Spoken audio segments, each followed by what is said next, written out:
ठाण्यात सुद्धा अनेक महत्त्वाच्या अशा दहीहंडींचं आयोजन करण्यात आलेलं आहे। ठाण्यात गणेश थोरात आपल्यासोबत ठाण्यातून जोडले गेलेले आहेत। गणेश, मुंबई पाठोपाठ ठाण्यात सुद्धा अगदी लाखांच्या बक्षिसांच्या दहीहंडी असतात। अनेक महत्त्वाच्या प्रतिष्ठित अशा दहीहंडी ठाण्यात सुद्धा असतात। काय उत्साह सध्या दहीहंडीचा ठाण्यात पाहायला मिळतोय?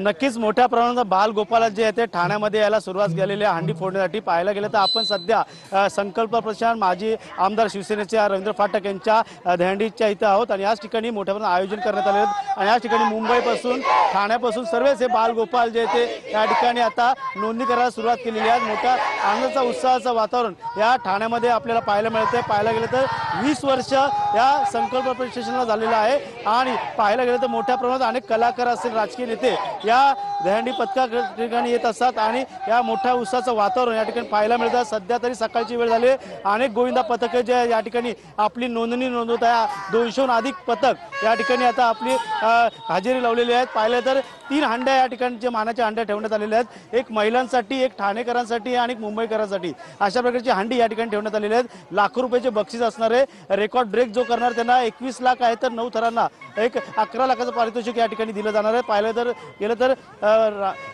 संकल्प प्रशासनाचे आयोजक रवींद्र फाटक यांच्या वतीने पूर्णतः या ठिकाणी जय्यत तयारी करण्यात आलेली आहे आणि मुंबईवरून आता ठाण्यावरून अनेक पथकं या मंडळाकडे भेट देत आहेत। अनेकांची नोंदणी या ठिकाणी सुरू आहे। पाहायला गेलं तर मोठ्या प्रमाणात आता दहीहंडी फोडण्याचा मान कोणाला मिळणार आहे, 9 तर कोण लावणार आहे, त्याचबरोबर 10 तर लावलं तर रेकॉर्ड ब्रेक कोण करणार, याकडे सर्वांचंच लक्ष लागलेलं आहे। दरवर्षीप्रमाणे यंदा देखील अनेक बालगोपाल लोक या ठिकाणी आता जमा सुरू झाले।